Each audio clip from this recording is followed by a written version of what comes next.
Share market கூட ரொம்ப விழுகுதே sir. அதுக்கு நான் என்ன தான் சார்? சொன்னேன், ம். 3 வருஷமாக எங்கேயுமே இல்லை.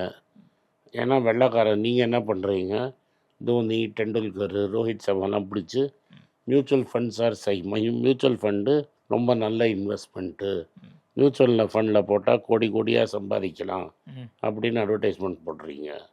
அதை பார்த்துட்டு எல்லாம் கொண்டு போய் மியூச்சுவல் ஃபண்டில் போட்டிருக்கிறாங்க.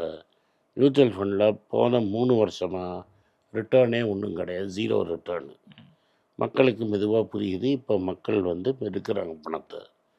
இந்த சமயத்தில் பார்த்தான், இது மாதிரி மக்கள் வந்து பணத்தை என்ன ரேட்டாக இருந்தாலும் ம். 10 ரூபா பொருளை 100 ரூபாய்க்கு கேட்டாலும் கொடுக்கறதுக்கு ஆள் ரெடியாக இருக்கான்னு சொல்லி ம்.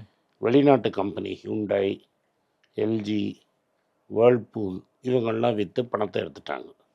அதே மாதிரி வெளிநாட்டு முதலீட்டாளர்கள் பணத்தை விற்று எடுத்துகிட்டு போயிட்டுருக்காங்க 1.5 வருஷமாக. ம்.